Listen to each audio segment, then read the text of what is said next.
नमस्कार, आपके साथ मैं हूं दीपिका शर्मा और आप देख रहे हैं क्राइम तक। गोवा में उस नाइट क्लब में आग लगने के बाद लगातार कई अपडेट उन लूथरा ब्रदर्स पर सामने आ रहे हैं जो देश छोड़कर भागे थे। उस वक्त जिस वक्त उनके ही क्लब में आग लगी थी, 25 लोगों की मौत हुई थी। उस वक्त वो लोग देश छोड़कर भागने की कोशिश कर रहे थे। जिस वक्त उस नाइट क्लब में आग को बुझाया जा रहा था, जो लोग उसमें फंसे हुए थे उनको निकालने की कोशिश की जा रही थी, लेकिन 25 लोग उसमें मारे जाते हैं।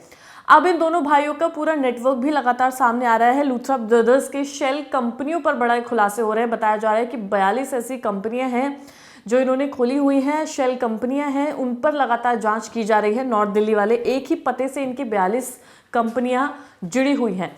एक ही एड्रेस है जिस पर ये 42 कंपनियां लगातार इन पर एड्रेस एक ही जगह का है जो इन कंपनियों में शामिल है। गोवा फायर केस के आरोपी रेस्टोरेंट इंडस्ट्री से अरबों के कारोबार का दावा बताया जा रहा है, लेकिन कागजों में कहानी बिल्कुल अलग है। 42 कंपनियां हैं, एक ही पता है उन कंपनियों में, यानी कि एक ही एड्रेस है दिल्ली का। कागजी ये कंपनियां हैं, यानी कि फिजिकली कहीं पर अवेलेबल नहीं है। कोई ऐसा ऑफिस नहीं है, कोई ऐसी कंपनी नहीं है जहां पर देख कर जाया जा सके और पता लगे कि हाँ भाई ये कंपनी है। तो इन शेल कंपनियों का होने का दावा किया जा रहा है, जिस पर लगातार जांच की जा रही है। गोवा के बर्ज बाय रोमी लेन आग हादसे में आरोपी लूथरा ब्रदर्स अब एक बड़े कॉर्पोरेट घोटाले में फंसते हुए नजर आ रहे हैं।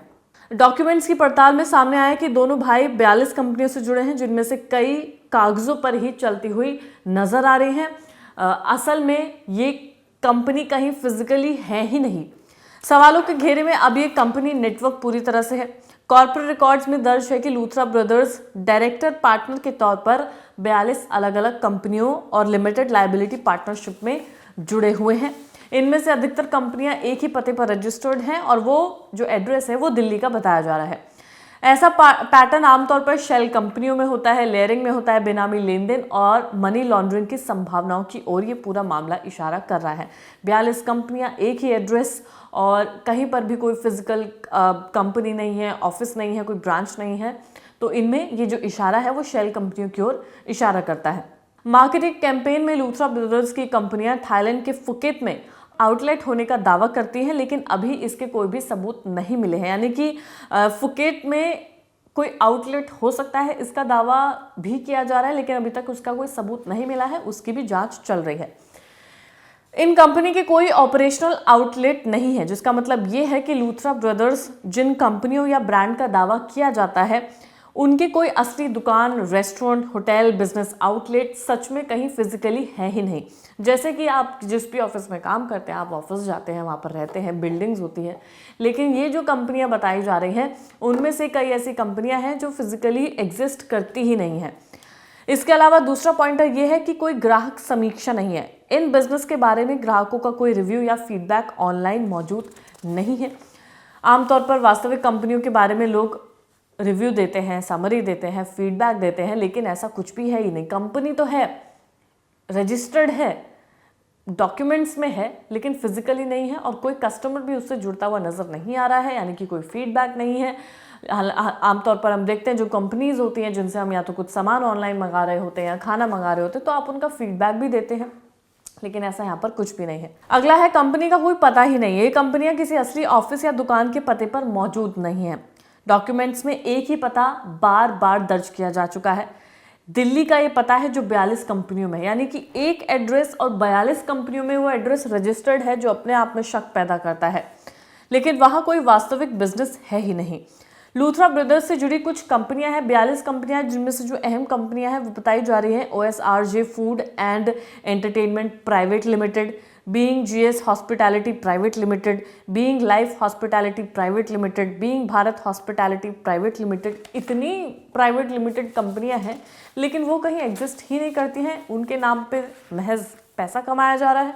गोवा अग्निकांड मामले में जो अभी तक के अपडेट है वो ये है कि नॉर्थ गोवा जिला प्रशासन ने क्लब में कुछ बैन लगाए हैं। अब नाइट क्लब, होटल्स, भीड़भाड़ वाली जगह पर जहां पर पर्यटक घूमते हैं, जहां पर टूरिस्ट जाते हैं, वहां पर आतिशबाजी पर बैन लगा दिया गया है, क्योंकि जिस क्लब में आग लगी थी, 25 लोग मारे गए थे, वहां पर भी इलेक्ट्रिक पटाखों से ही आग लगी थी, जिसकी वजह से लोग वहां पर फंस जाते हैं, सफोकेशन होती है, जिसकी वजह से लोगों की मौत हो जाती है। साथ ही दिल्ली के रोहिणी कोर्ट ने लूथरा ब्रदर्स की जमानत याचिका खारिज कर दी है। गोवा पुलिस ने लूथरा ब्रदर्स के पासपोर्ट भी सस्पेंड कर दिए हैं। वो तस्वीर भी सामने आई जहां पर इन्हें पकड़ा गया है। इनके पासपोर्ट के साथ, पासपोर्ट इनके पास से, उसके साथ तस्वीर इनकी खिंचाई जाती है और जल्दी भारत लाने की तैयारी है। लूथरा ब्रदर्स ने आग लगने के समय थाईलैंड के टिकट बुक किए थे। अब इसमें क्या सामने आया, जांच एजेंसियों ने कुछ फैक्ट्स एंड फिगर्स निकाले हैं जिसमें ये कहना है कि सौरव लूथरा और गौरव लूथरा ने थाईलैंड के लिए फ्लाइट टिकट उस समय बुक किया था जिस समय उस नाइट क्लब में आग को बुझाने की कोशिश की जा रही थी। फंसे हुए लोगों को बाहर निकालने की कोशिश की जा रही थी। जो लोग अंदर, अब जिनका दम घुट रहा था, जो मर रहे थे अंदर, उनको बचाने की कोशिश की जा रही थी। और उस वक्त ये लूथरा ब्रदर्स टिकट बुक करके भारत से फरार होने की कोशिश कर रहे थे और उसमें कामयाब भी होते हैं। अधिकारियों ने बताया कि लूथरा ब्रदर्स ने 6 से 7 दिसंबर की रात 1:17 पर ऑनलाइन ट्रैवल कंपनी की वेबसाइट पर लॉगिन किया। दोनों सुबह 5:30 बजे इंडिगो की फ्लाइट से दिल्ली से फुकेट के लिए रवाना होते हैं। वही इंडिगो फ्लाइट जो लोगों को मिल नहीं रही थी, कैंसिल हो रही थी, डिले हो रही थी, लेकिन इन दोनों भाइयों को मिल जाती है और ये लोग दिल्ली से फुकेट निकल जाते हैं। हालांकि इन्हें वहाँ पर पकड़ लिया गया है और इन्हें भारत भी भेजा जाएगा। लेकिन सोचिए क्या रिस्पॉन्सिबिलिटी नहीं बनती थी उस वक्त, जिस वक्त इनके क्लब में आग लगी थी, तो वहाँ पर लोगों को बचाए जाने की कोशिश की जा सके, उसमें सहयोग किया जा सके। लेकिन उस वक्त ये लोग देश छोड़कर वहाँ से फरार होते हैं, फुकेट में जाकर रुकते हैं। और अब 42 कंपनियों में ये दावा किया जा रहा है कि शेल कंपनियां हैं जिनके ऊपर भी जांच चलेगी और बड़े धांधले में ये फंसते हुए दोनों भाई नजर आ रहे हैं। हालांकि पूरे मामले में जांच चल रही है।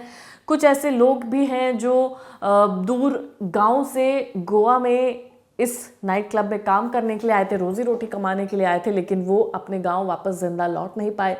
तो उन परिवारों के लिए बड़ी दुख की बात है कि किस तरीके से उन्होंने अपने बच्चों को खोया है जो यहाँ पर काम करने के लिए आए थे। फिर वहीं दूसरी ओर अगर देखा जाए तो ये 2 लोग हैं जो यहाँ से फरार होने की कोशिश कर रहे थे, कामयाब भी हो जाते हैं फरार होने में, कि उनके ही क्लब में इतना बड़ा हादसा हुआ है, उसमें उसे ठीक करने के बजाय भागते हुए नजर आते हैं। फिलहाल इस पूरे मामले में जांच चल रही है। जितनी भी अपडेट होंगे क्राइम तक आपको लगातार अपडेट करता रहेगा। धन्यवाद।